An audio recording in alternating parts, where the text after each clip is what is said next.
Hey everybody, welcome back to the channel.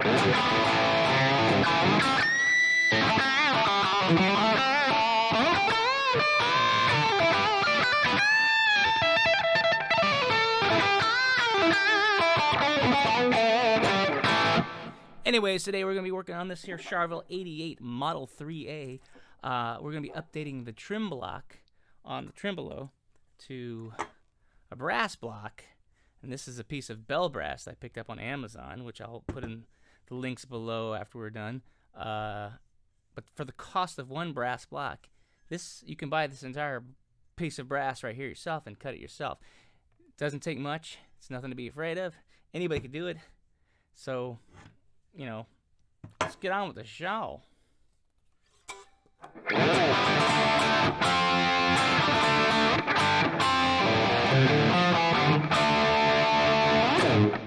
On the table, we're going to pull the Tremolo off and then pull the block out. I've got an easy, quick way to do this. I don't think I really need to film me pulling the Tremolo off and disconnecting strings. Who hasn't seen that done or done it themselves before? So we're just going to move on to better.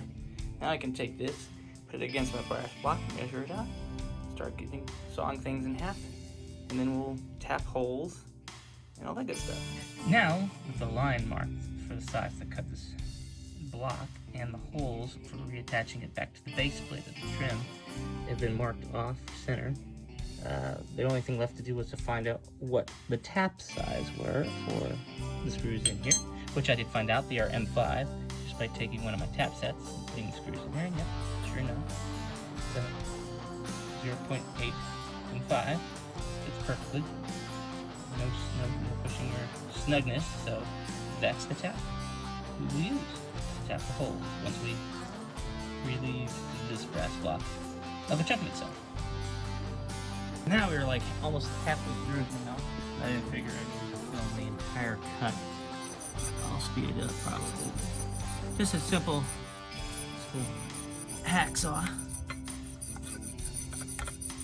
Brass is pretty soft, easy to cut, but you still want to get a straight line. I cut above my measure line so I can sand it down flush in case I get a little off axis during my sawing.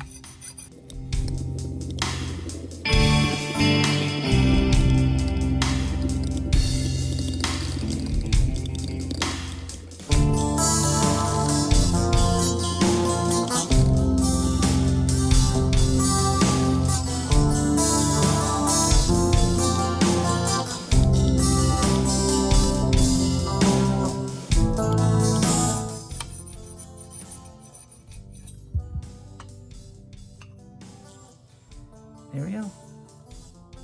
Cut through, no problem. Sweet. Now we can get on to sanding it down, getting rid of some burrs, and tapping our holes. One of the tools I'm using is a diamond file used for sharpening blades and stuff. The diamond block, you get these cheap on Amazon. I still have a little more to go off. You see the little line right there, a little more to take off to make it flush, flat. But you don't have to. You can always use a file too to do it, but it's a little more slow and steady, wins the race kind of thing to get it nice and flat, you know, nice, flat, and level. Alright, let's tap some holes. I already tapped one. Now I'm going to line up the other one. I know the camera's at a bad angle, but unfortunately, no room.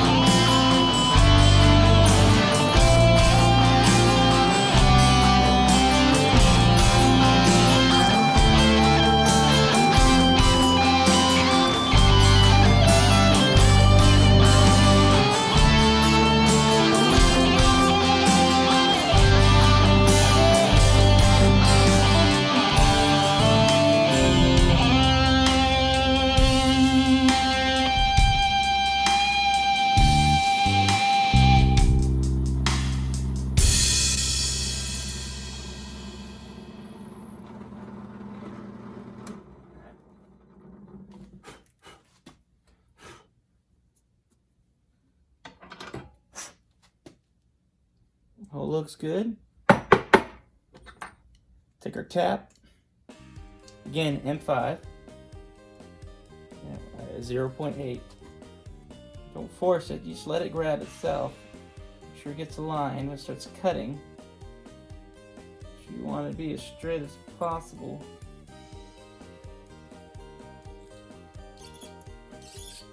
Take your time.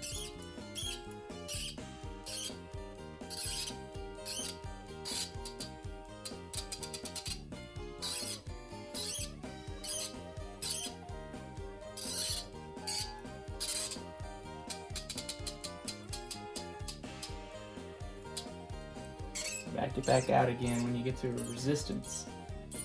Tap out some of the brass shavings and go back in again and make sure it's nice and clean.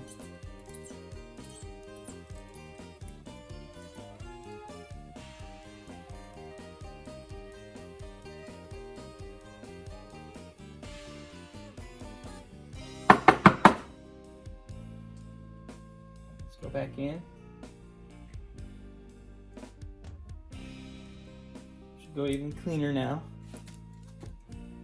Smooth as butter.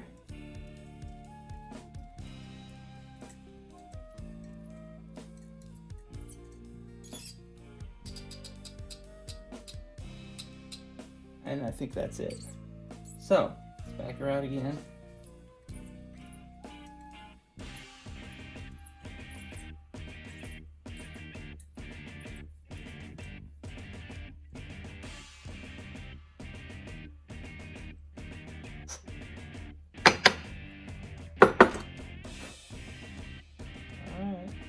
Good.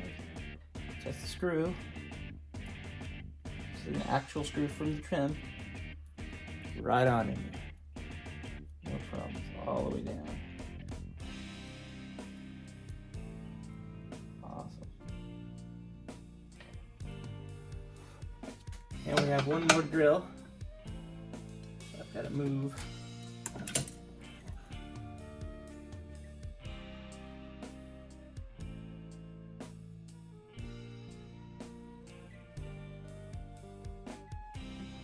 Now I take into consideration the play or the run out. When this presses, there's going to be a little bit of run out, so you want to take into consideration of that. You know, especially since this drill press is only from Harbor Freight. Okay.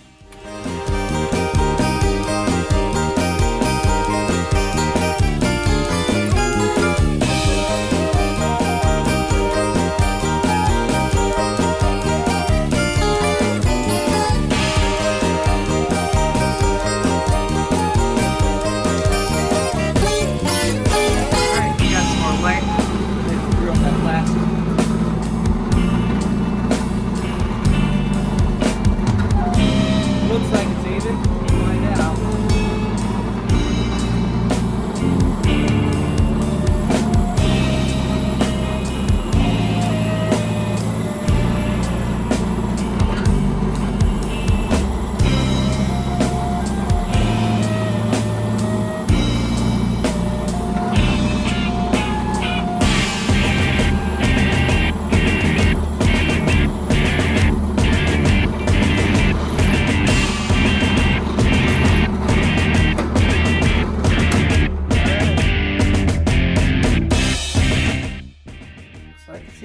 But we won't know until we get back together again. Again, I'm not a professional lining up person, so let's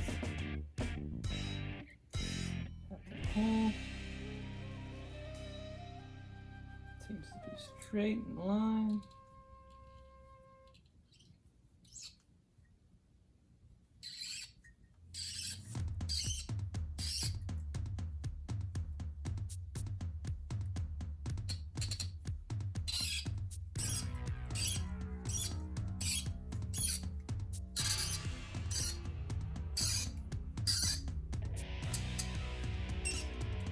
Off. Get it back in there one more time to clean up grooves. One more time just to make sure the grooves are nice and clean.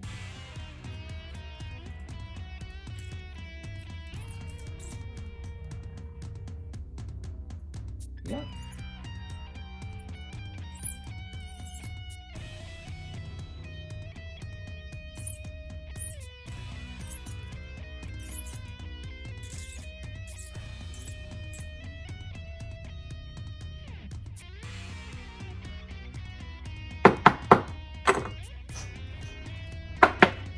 tester screw.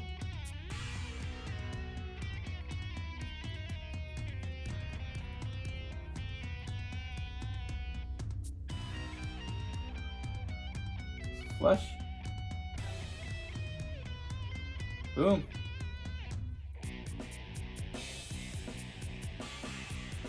So that's our mounting holes. Done. Next thing we're going to do is we're going to drill 5 little holes for the springs. Now this is something I want to show you. What Jackson did on these blocks is they didn't just drill straight down, which most of them drill straight down and that's it, Bob's your uncle. But Jackson actually went at an angle on their holes, just a slight angle to give a little more bite to the spring mounting. So I could attempt to do that just by putting a little bit of a tilt on my mount, just to go in just a slight angle, just to give it a little bit of bite. So let's go ahead and try to mimic that, so I don't lose the screw. Although I could cut a new screw because I actually have the tap for it. So I'm gonna drill five holes. So you can see here. All right, you can see here we have a wedge block tilting my vise so I can get a nice angle. Boom. Be gentle because we don't want to break the bit either. So we don't want to actually go in too far. Matter of fact, I should always I'm gonna do like a piece of tape around the bit to kind of let me know where to stop. It doesn't take much. It's not gonna take much because we also don't want to drill through. So I would say probably right around there. All right.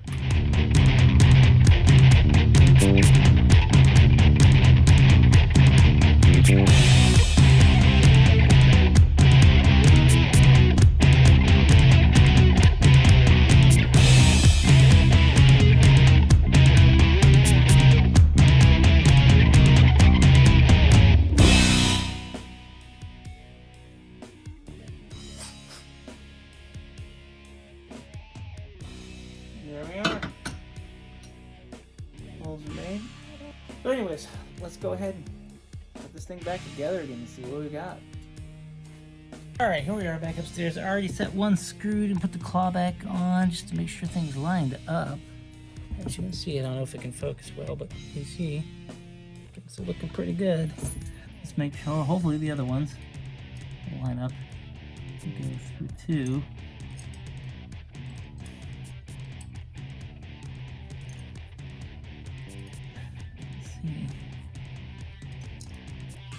So far so good, man. Whoop.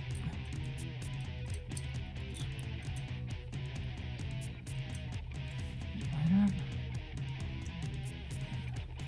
Enough wiggle room. Oh, I think I do.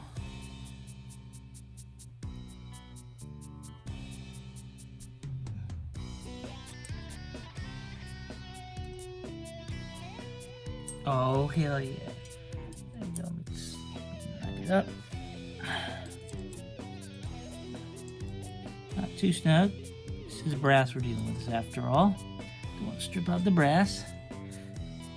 Oh, it's flush. It's pretty good.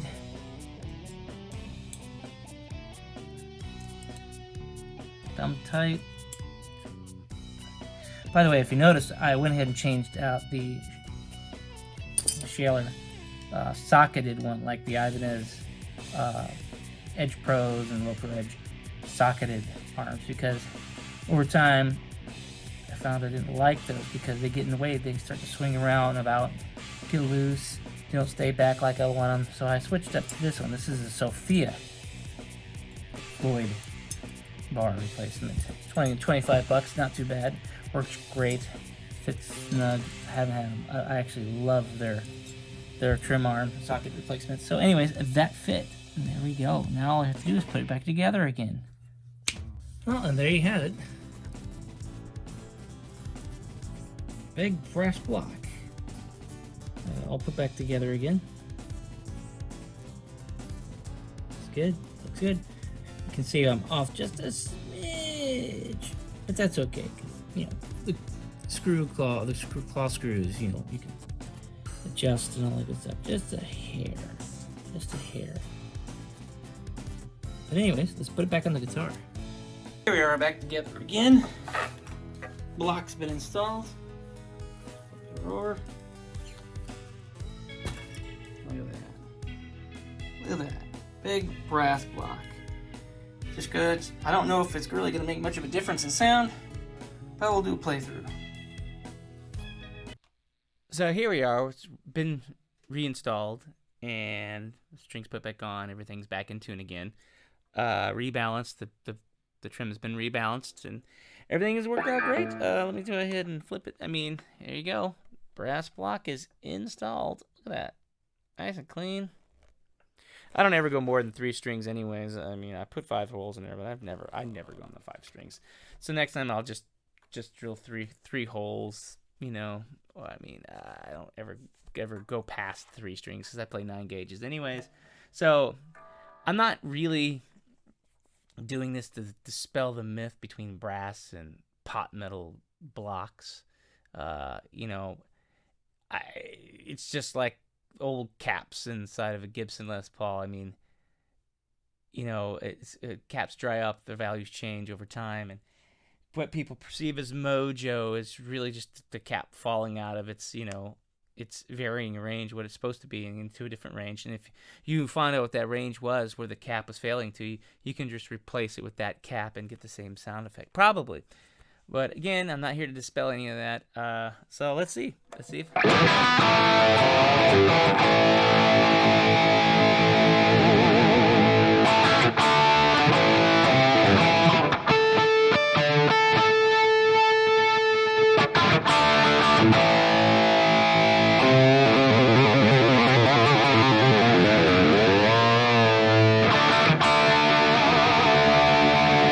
Can you tell a difference? Can you tell a difference? I don't know. I don't think I can tell.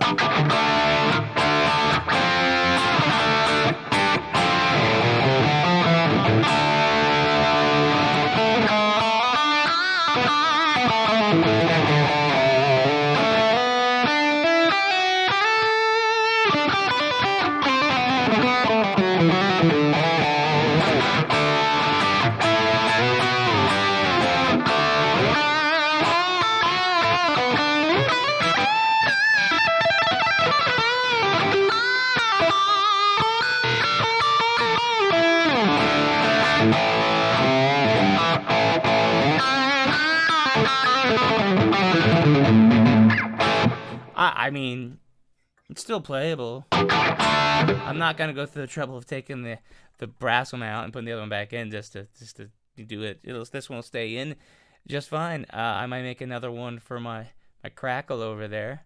But anyways, there you go. Pretty easy. I mean, you don't have to use the same tools I use, but it does help to have an actual die tap. Dude, that was like a $20 die tap from Home Depot. You should have one anyways on hand. It's very handy to have.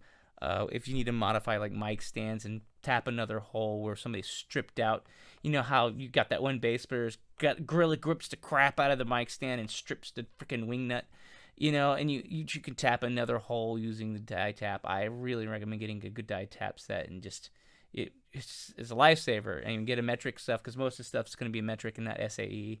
Stay away from SAE, and don't get the ones at Harbor Freight because they are not correct. The sizes are all wrong. So stick with something from Home Depot or Lowe's, or get something off of Amazon with good ratings.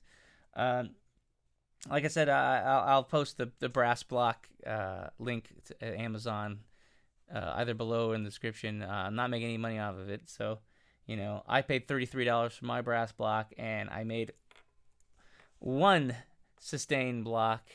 And I can make probably 4 more out of that one brass block, considering most people charge $22 or up for a freaking brass block on eBay.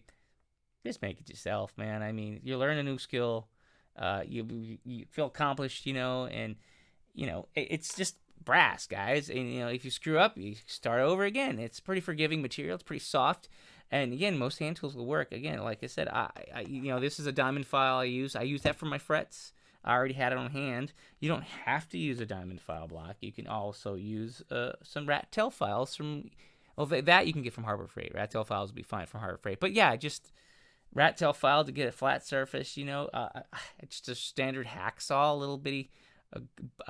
Even a coping saw would work with a metal cutting blade. I mean, brass is pretty soft, so you wouldn't have a hard time going through it. It didn't take me long at all to go through that brass block, and that was, I think it was a half-inch thick, something like that. It might have been half-inch. I can't remember. I think it's a half-inch thick. But anyways, there you go. And as always, enjoy yourself. Be safe. Take care. Bye.